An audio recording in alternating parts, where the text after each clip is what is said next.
이스라엘의 역대 선자 중에 엘리야는 선지자 중에 선지자입니다. 놀라운 하나님의 대역사를 이끌어낸 하나님의 사람이었죠. 지난번에 7번에 걸쳐서 엘리야와 그의 사역에 관한 말씀을 드린 바가 있습니다. 다시 점검하면 첫 번째는 그리시네가입니다. 그 땅에 기근이 오고 그것에 하나님께서 엘리야를 피신시키시고 공급해 주신 사건입니다. 그 다음 두 번째는 사르밧의 한 과부 댁으로 엘리야를 보내셔서 기근이 끝날 때까지 거기에 하게 하신 사건입니다.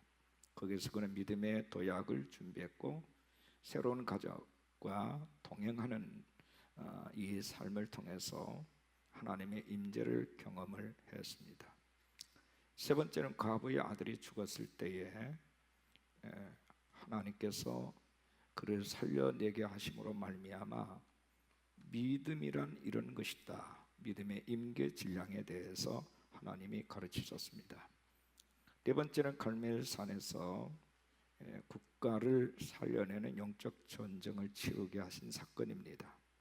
너희들이 바알을 섬기겠느냐 여호와 하나님을 섬기겠느냐, 멈거리지 말고 분명한 선택을 하라 하는 겁니다. 다섯 번째는 엘리야는 큰 빗소리를 듣게 되고 그 언약의 말씀을 붙들고 기도하면서 큰 비가 내려오게 하는 사건입니다. 그리고 여섯 번째는 엘리야에게 찾아온 우울증입니다. 어느 날 갑자기 그게 우울증이 온 것이 아니라 그 안에 내적으로 그러한 모든 기질과 성품이 있었던 것을 들추어낸 사건입니다. 인간은 슈퍼맨이 아니라는 겁니다. 현실을 직시하고 이것을 돌파해야 될 사람이다 하는 겁니다. 그리고 일곱 번째는 그 엘리야가 그 우울증, 후유증으로 인해서 그 사역이 중단된 큰 사건이죠. 너도 그들 중에 한 사람처럼 죽이겠다라는 이세벨의 유혹 앞에서 무너져 내린 엘리야의 모습을 볼 수 있습니다. 사역 중단이라고 하는 싱크홀에 빠져서 헤어나지를 못한 그 엘리야의 그 모습을 우리는 여기서 볼 수 있습니다.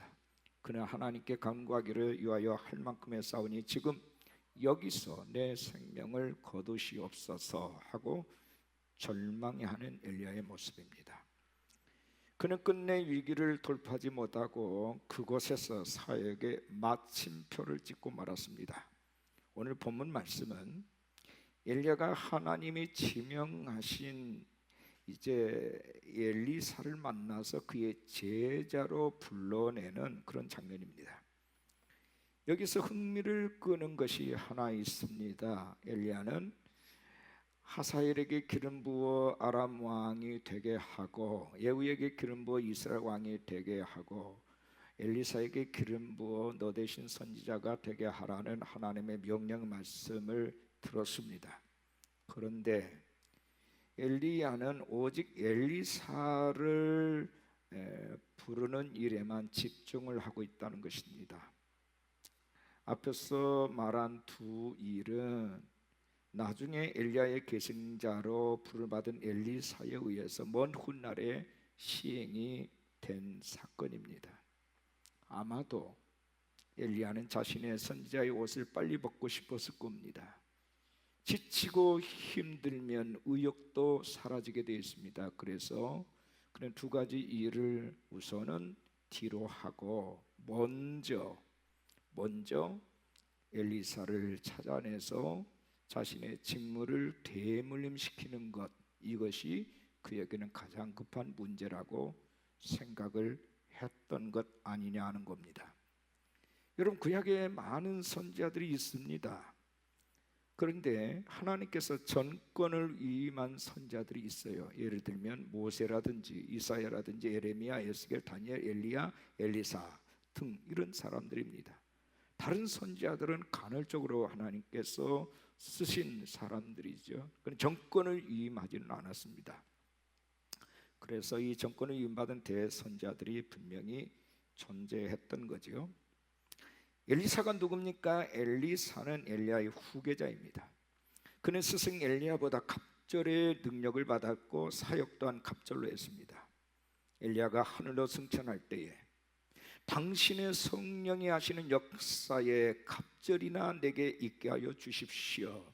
그는 그렇게 스승의 능력보다 2배나 임하기를 원했던 기도를 올렸고 그 기도의 응답을 받았습니다. 그는 본래 농사꾼이었습니다. 농사를 짓던 무명의 사람이 큰 선지자가 된 것입니다. 오늘 본문은 바로 그 배경에 관한 말씀을 하고 있습니다. 자, 우리 제목입니다. 따라하겠습니다. 엘리야의 제자 훈련. 엘리야의 제자 훈련.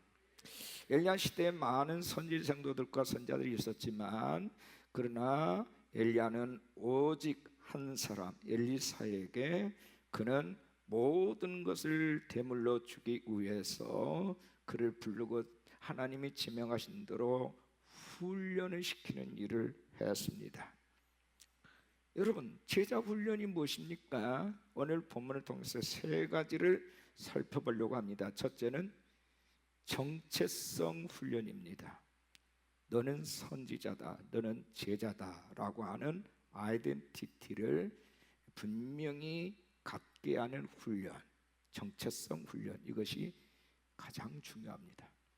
본문 19절 말씀을 보면 엘리야가 거기서 떠나 사밧의 아들 엘리사를 만나니 그가 12겨리소를 앞세우고 밭을 가는데 자기는 12째 겨리소와 함께 있더라.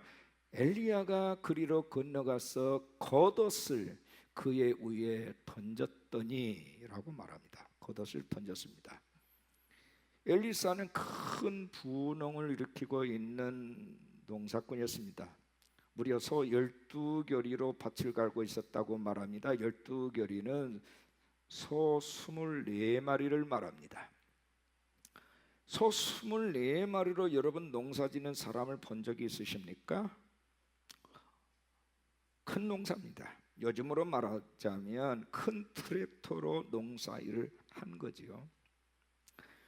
농사일 이것 하나만으로도 충분히 먹고 살 수 있습니다. 워낙에 큰 규모의 농산일이라 다른 일에 빠질 시간적 여유도 없습니다.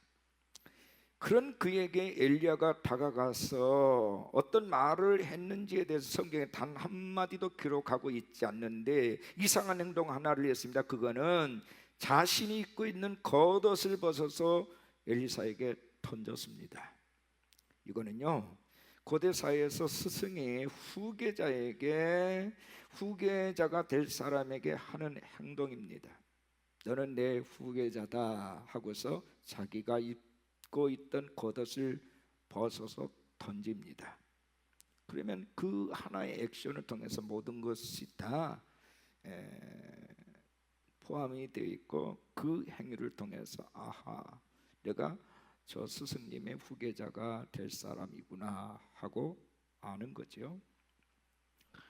뜬금없는 엘리야의 행동은 엘리사를 적잖이 당황스럽게 했습니다. 부를 것도 아실 것도 없는 처지에 있는 그를 갑자기 선지자로 불러낸 겁니다. 이스라엘 온 백성들은 엘리야의 명성에 대해서 익히 잘 알고 있습니다.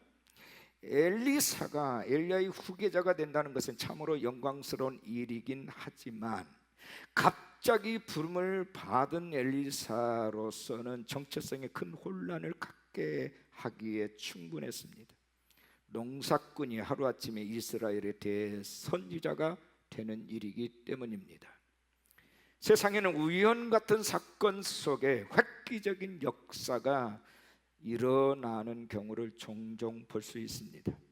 농사꾼 엘리사가 대선지자가 된 사건 또한 우연한 조그만한 일을 통해서 이루어졌습니다. 물론 하나님의 지명하심으로 이루어진 일이지만 그 모든 과정을 알 수 없었던 엘리사로서는 우연치고는 너무나도 큰 충격이었습니다. 농사꾼이 대선자가 되는 획기적인 사건인 것입니다. 여러분, 럭키 산맥에 가면 디바이드 크릭이라고 하는 것이 있어요. 이 갈라지는 자리라는 의미입니다. 왼쪽으로 물이 흐르면 키킹홀스강을 지나서 태평양으로 물이 흘러들어갑니다. 오른쪽으로 물이 흐르면 보강을 지나서 대서양으로 흘러들어갑니다. 그러니까 방향을 어떻게 잡느냐에 따라서 운명이 달라지는 거지요. 백두산 천지에 고여있는 물이 동쪽으로 흐르면 두만강을 지나서 태평양으로 들어갑니다. 서쪽으로 흐르면 압록강을 지나서 대서양으로 흘러갑니다. 북쪽으로 흐르면 승화강을 지나서 육지로 흘러 들어가는 거죠.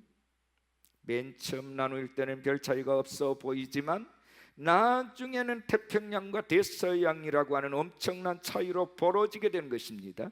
물이 일단 바다로 들어간 후에는 아무리 방향을 바꾸려 해도 소용이 없습니다. 우리 인생도 이런 디바이드 크릭이라고 하는 것이 있습니다. 오른쪽으로 갈 것이냐 왼쪽으로 갈 것이냐 어느 쪽을 선택하느냐에 따라서 우리 인생이 달라지는 겁니다.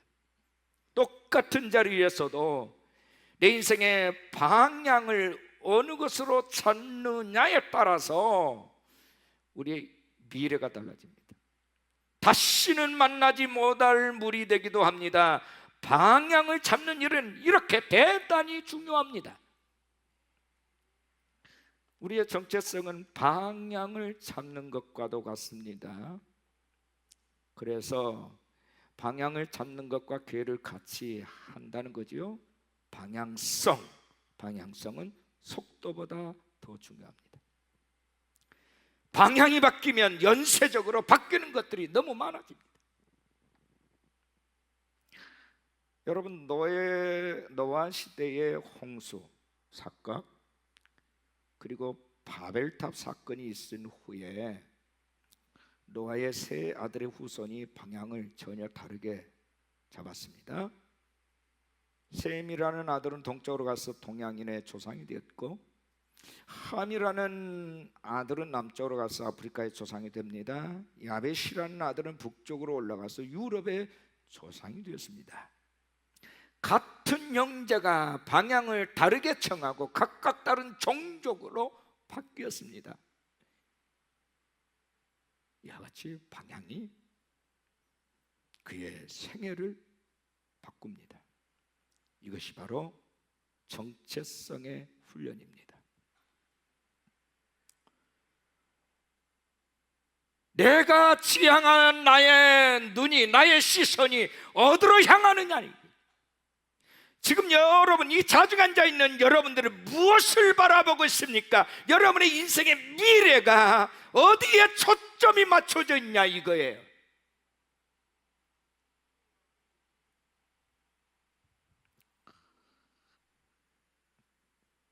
이 방향성을 잡는 게 굉장히 중요합니다.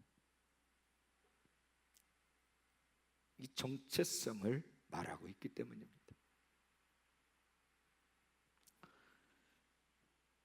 두 번째 제자 훈련은 우선순위 훈련입니다.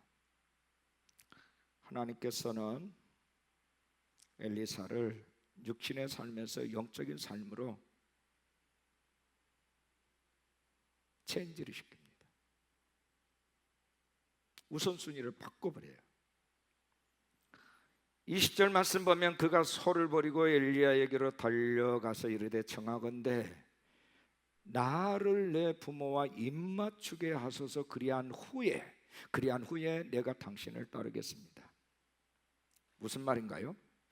나로 하여금 내 부모와 작별 인사를 하게 하소서. 그 후에 당신을 따르겠습니다. 여러분, 마태복음 8장 21절 22절에 보면 이와 비슷한 얘기가 나와요. 제자 중에 또 한 사람이 이르되 주여 내가 먼저 가서 내 아버지를 장사하게 허락하옵소서.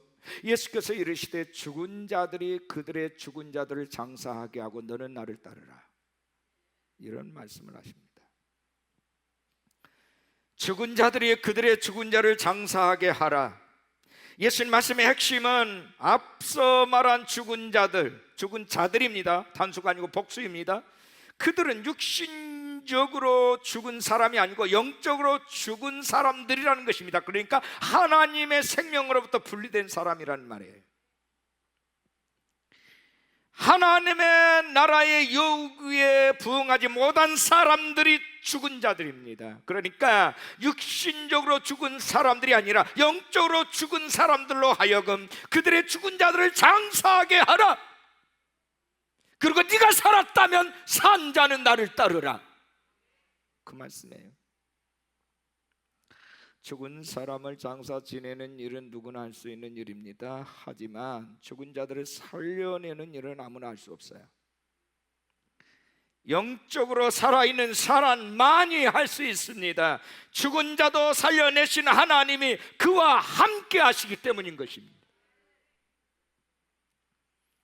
본문 20절에 그가 소를 버리고 엘리야에게로 달려가서 이르되 청하건대 나를 내 부모와 입맞추게 하소서. 그리한 후에 내가 당신을 따르리이다. 엘리야가 그에게 이르되 돌아가라. 내가 네게 어떻게 행하였느냐?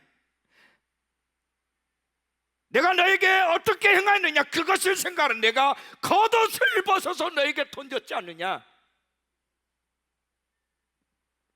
그렇다면 지체치 말아야지, 그런 얘기예요.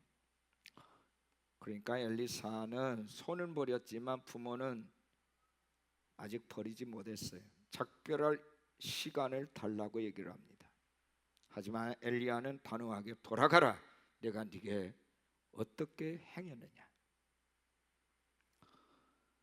이 말은 주님께서 제자들에게 하신 죽은 자들이 그들의 죽은 자들을 장사하게 하고 너는 나를 따르라 하는 말씀과 동일한 거예요. 엘리사는 즉각 순종했습니다.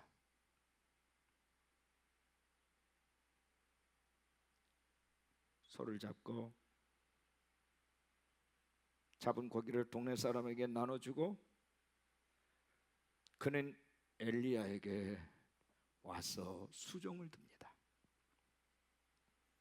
이것이 주님의 제자들이 하는 일입니다. 이것이 주님을 따르는 일인 것입니다. 농사꾼은 육의 생명을 위한 일이지만 선지자나 제자는 영의 생명을 살려내는 일입니다. 차원이 달라요. 예수님은 니고데모에게 말씀하셨습니다. 요한복음 3장 6절 이하에서 육으로 난 것은 육이요 영으로 난 것은 영이니 내가 네게 거듭나야 하겠다는 말을 놀랍게 여기지 말라. 바람이 임의로 불매 네가 그 소리는 들어도 어디서 와서 어디로 가는지 알지 못하나니 성령으로 난 사람도 다 그러하니라. 성령으로 난 사람도 다 그러하다. 육으로 난 것은 육이요 영으로 난 것은 영이다. 네가 성령의 사람이라면 영적인 것에 우선순위를 두라. 성령의 말씀에 그분의 감동에 민감하게 반응하라, 그 말이에요.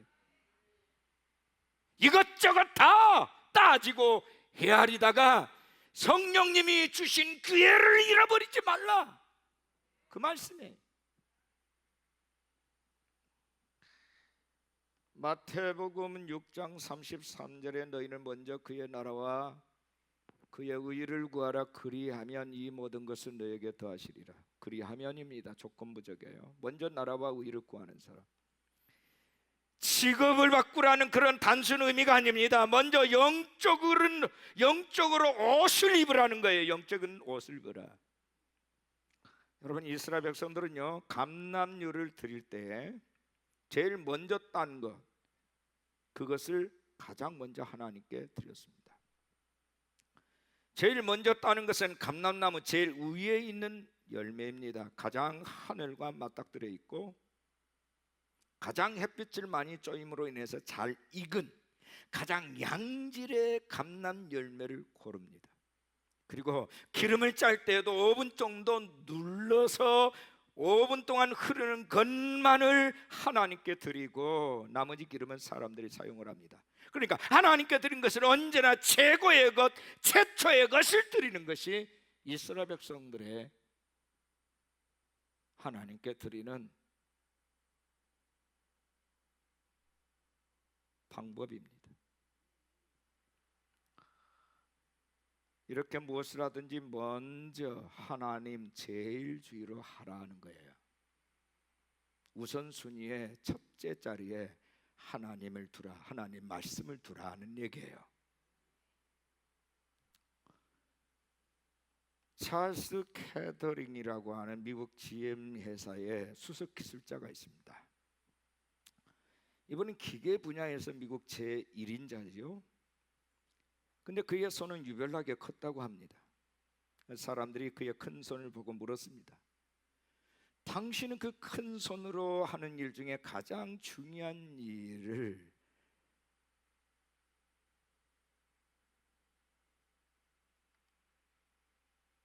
할 때에 그 중요한 일은 무슨 일입니까?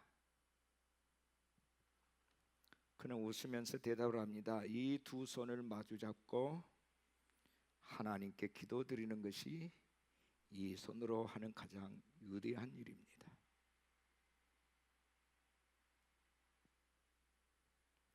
이 두 손을 마주 잡고 하나님께 기도를 드리는 것이 이 손으로 할 수 있는 가장 위대한 일입니다.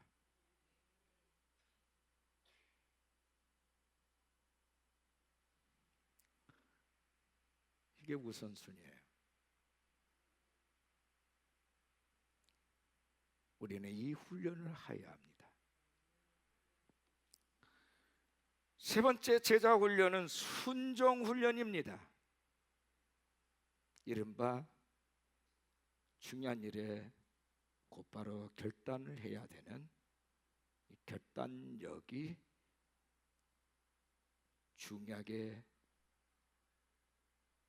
여겨지는 순종훈련. 본문 21절에 엘리사가 그를 떠나 돌아가서 한 겨리소를 가져다가 잡고 소의 기구를 불살라 그 고기를 삶아 백성에게 주어 먹게 하고 일어나 엘리야를 따르며 수종 들었더라. 그는 곧바로 엘리야를 따라 나섰고 엘리야의 후계자 수업을 받았습니다. 엘리야를 따르며 수종 들었더라. 여러분 성경을 보게 되면 이스라엘 왕 여호사밧 시대에 여호사밧 왕이 모압을 치러 올라갑니다. 근데 광야에서 물이 떨어져 모두가 목말라 죽을 지경이 되었습니다. 군사들의 기력이 극도로 쇠하여졌습니다. 며칠 동안 음식을 먹는 것은 참을 수 있지만 안 먹어도 되지만 물이라고 하는 것은 단 한순간도 참을 수 없는 물에 대한 이 갈증은 너무너무 견디기 힘든 일입니다. 여러분 잘 아시겠지만 우리 몸의 70%가 수분으로 있잖아요.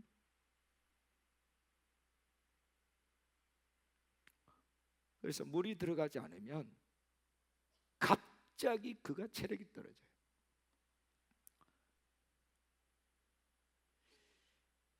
그래서 여호사밧 왕이 말합니다. 이제 사람의 힘으로는 어쩔 수가 없다. 가지도 오지도 못하고 다 죽게 됐다. 하나님이 기적을 베풀어 주지 않으면 우리가 다 목이 타서 죽을 것이다.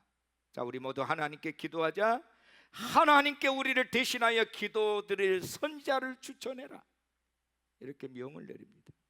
그때 신하 중에 하나가 나서서 말한 장면이 성경에 그대로 나오고 있습니다.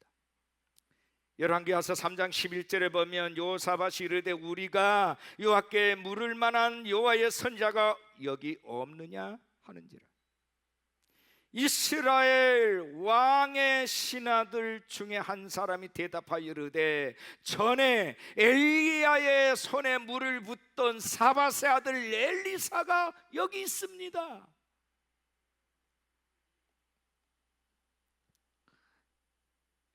엘리야 선지자의 시중을 들던 엘리사라고 하는 선지자가 여기 있습니다.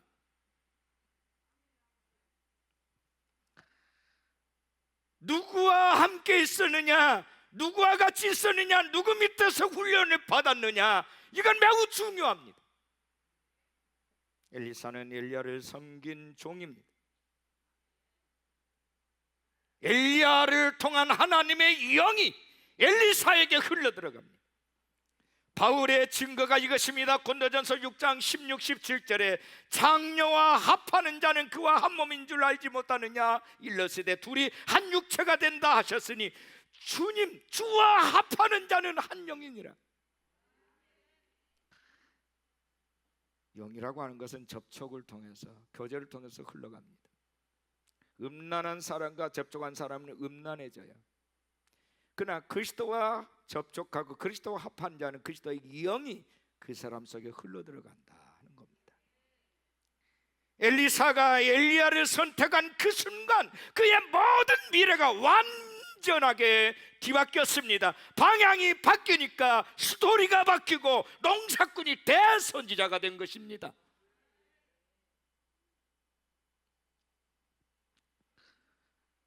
베드로, 그는 평생 갈릴리 바다에서 고기를 잡아 근근히 살아가는 어부 중에 한 사람이었습니다.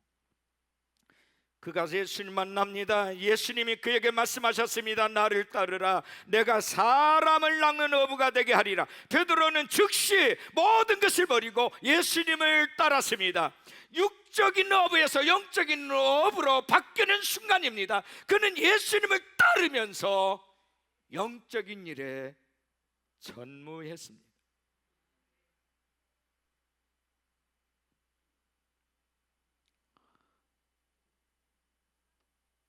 엘리사는 하나님을 알고 하나님을 믿고 지내던 사람이었어요. 하지만 그의 주업은 농사 짓는 일이었습니다. 농사를 짓고 가정을 꾸리면서 하나님을 섬겼던 사람입니다. 그러나 이제는 모든 것을 버리고 오직 하나님의 일만 하기로 나선 것입니다. 파트타임이 풀타임이 된 것입니다. 그의 순종을 통해서 이것이 가능해졌습니다.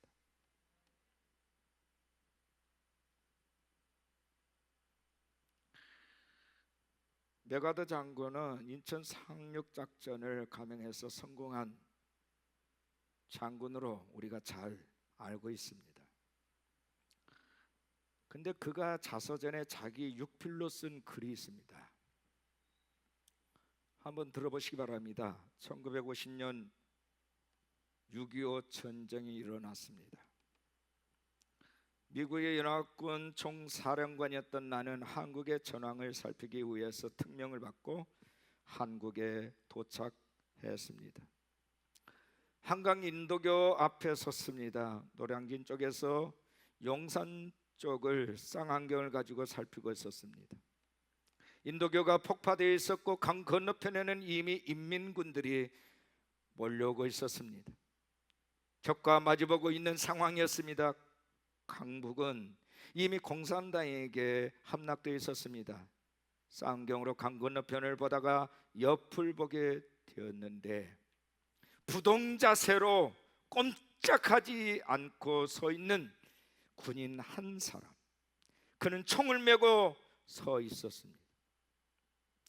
나는 이상하게 생각을 했습니다. 지프타를 타고 이 병사에게로 달려갔습니다. 그리고 병사에게 물었습니다. 왜 끊어진 다리 앞에 서 있느냐? 병사가 대답했습니다. 이것이 제 임무이기 때문입니다. 이상하게 생각하고 다시 물었습니다. 그러면 언제까지 여기 서 있을 작정이냐? 이때 병사는 부동자세 한 자세로 대답했습니다. 새로운 명령이 하달될 때까지입니다. 전세는 유급하고 지휘계통은 이미 사라지고 지휘관들도 도망을 쳐버린 그런 상황이었습니다. 그런데 저기 바로 코앞에 와 있는데도 도망칠 생각하지 않고 끝까지 자기 위치를 지키는 이 병사의 투철한 군인 정신을 목경한 나는 감탄했습니다. 이런 군인이 있는 나라는 절대로 망하지 않을 것이다. 나는 그날 당장 미국 병력에 출동 명령을 내렸습니다. 그리고 유엔군이 참전하도록 명령을 내렸습니다. 그것이 바로 전세를 뒤집어 놓은 결정적인 계기가 되었습니다. 구동 자세로 다음에 명령이 떨어질 때까지 꼼짝하지 않고 서 있는 충직한 그 병사 한 사람이 메가더의 마음을 움직였습니다.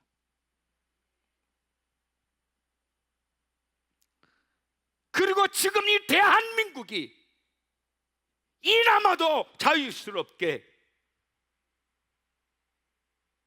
자유민주주의 국가로 설 수가 있게 된 것입니다.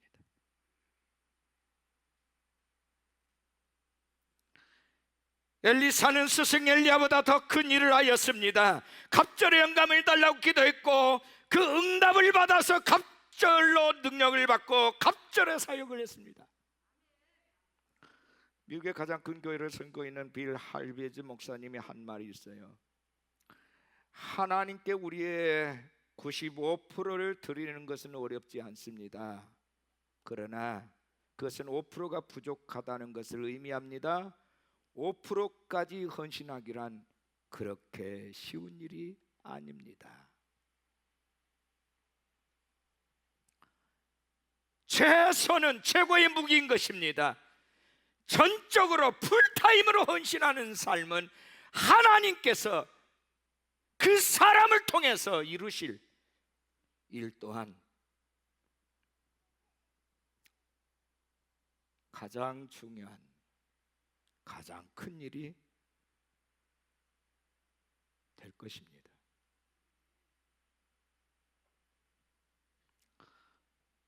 어느 부부가 쌍둥이 두 아들을 낳았습니다. 두 아들을 낳았는데 큰아들 이름을 고다라고 지었고 둘째를 고아라고 지었습니다. 고야, 고다, 고야. 이 아버지는 아들을 부를 때마다 외쳤습니다. 최고다, 최고야.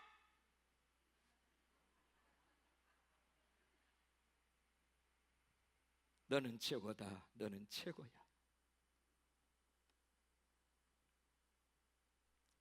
중요합니다. 제자는 훈련된 자입니다.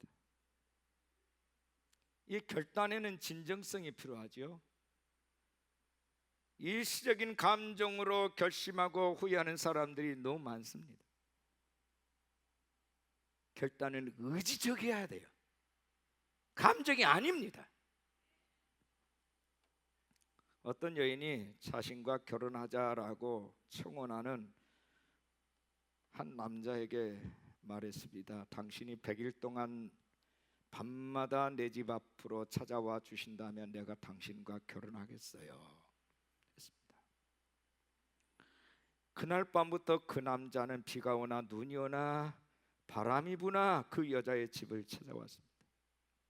그리고 그 증거로 집 앞에 서 있는 큰 나무 밑에다가 매일 하나씩 금을 하나씩 그어놨습니다.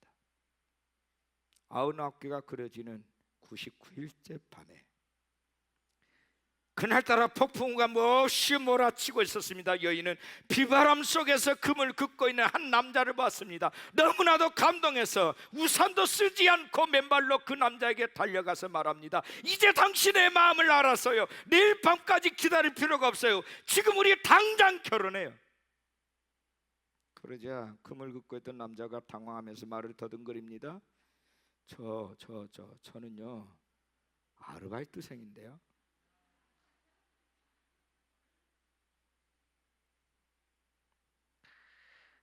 진정성이 없는 해픈 사랑이 얼마나 많습니까?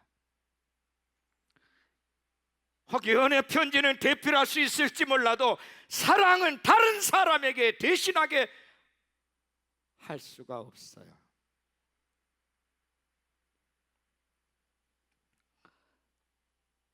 A.W. 토저는 사랑을 감정적인 사랑과 의지적인 사랑으로 나누어서 설명을 했습니다. 감정적인 사랑 불길처럼 타올랐다가 꺼지고 올라갔다가 떨어졌다가 하는 것을 반복합니다. 그러나 의지적인 사랑은 의지적인 행동의 반복됨으로 인하여서 완전히 체질화된 사랑을 의미합니다.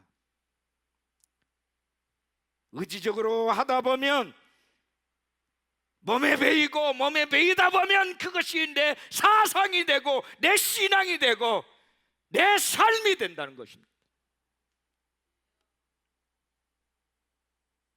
하나님과 이웃을 사랑하는 명령을 따르기 위해서 우리가 해야 할 일은 사랑하겠다는 의지를 먼저 갖는 일입니다. 우리가 온 마음을 바쳐서 하나님을 사랑하려면 우선 그렇게 하겠다는 분명한 의지적인 결단이 있어야 합니다.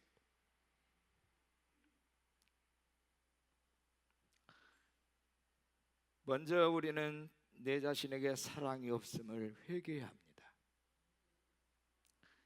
그리고 지금부터 하나님께 온전히 헌신하겠다는 결단을 하셔야 합니다. 의지적인 결심은 반드시 행동이 뒤따라야 합니다. 행동에 따르지 않는 결심은 일시적이고 감정적인 결심일 뿐입니다. 그것이 의지적인 결심이라는 것을 보여줄 수 있는 유일한 한 가지는 행동하는 것 뿐입니다.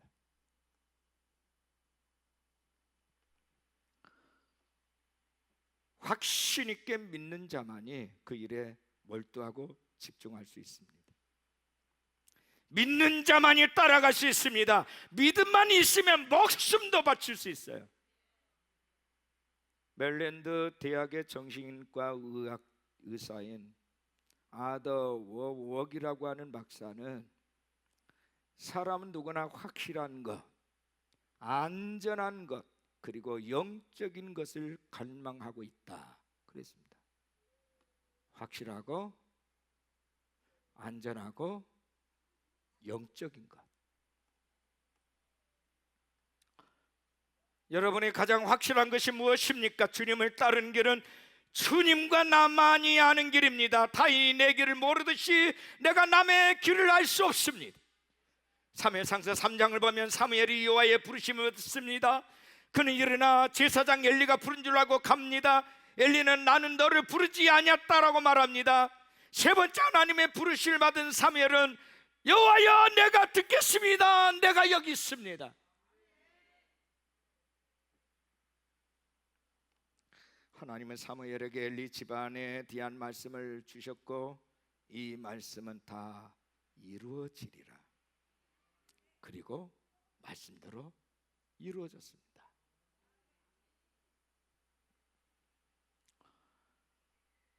사람에게는 다 자기가 지켜야 될 자기 몫이 있어요. 자기 몫의 일을 최고의 수준으로 끌어올리는 것이 중요합니다. 한 가지를 하더라도 확실하게 하는 것, 그것이 매우 중요합니다. 누구나 자기의 길이 있어요. 남의 일에 지나치게 신경 쓸 일이 아닙니다. 주님을 따른 길은 나만의 길, 타인이 간섭할 수 없는 길입니다. 토마스 아켄퍼스는 자기 일을 태만히 하는 사람이 남의 일에 흥미를 많이 가진다 그렇게 말했습니다. 남의 일에 흥미를 많이 느낀 사람들은 자기 일에 태만히 하는 사람이다 하는 뜻이에요. 우리가 따른 자의 관심은 나의 길, 나의 소명, 나에게 대한 소리여야 합니다. 남의 일, 남의 길, 남의 소명에 대해서는 조금은 둔감할 필요가 있습니다. 하나님이 정하지 않는 길은 없어요. 각자 자기의 길을 인정하고 자기의 길에 자긍심을 갖길 바랍니다. 하나님은 이스라엘 백성의 광야에서 40년 동안 함께 하셨고 부족함이 없게 하셨고 길을 인도하셨고 그들과 함께 싸워주셨습니다.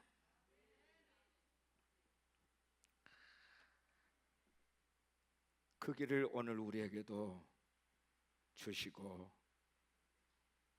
그 길로 가게 하신 분이 바로 하나님이십니다. 나만의 길을 인도하십니다. 또한 그 길을 혼자 가게 하지 않고 함께 동행하십니다. 그 길을 갈 때 부족함이 없게 풍족하게 공급하시는 분이 하나님이십니다. 다음 주일 우리는 또 한 번의 항존 직분자들을 선출하기 위해서 선거를 치릅니다. 사람이 뽑는 것이 아니라 이미 하나님이 지명하신 분들에 대한 동의입니다. 세상의 선거하고는 차원이 다릅니다. 저를 포함해서 우리 모두가 하나님 부르심 받은 것은 우리가 어떤 자격이 있어서가 아닙니다. 하나님의 은혜로 부를 받은 것입니다. 엘리사가 그랬던 것처럼, 예수님의 제자들이 그랬던 것처럼,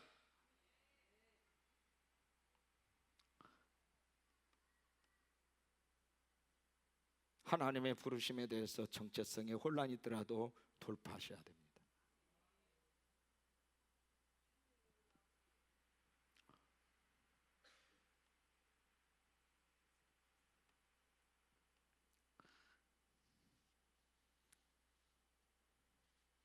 하나님의 부르심에 대해서 주저주저해서는 안 됩니다. 하나님의 부르심을 최우선의 자리에 두십시오. 나의 일이 아니라 하나님께서 당신이 필요한 일을 위해서 우리에게 맡기신 일입니다. 그래서 부름을 받은 사람은 전적인 헌신이 필요하고 즉시로 순종하는 삶이 필요합니다. 그러면 하나님 누구나 귀하게, 아름답게, 중요하게 써 주실 줄로 믿습니다.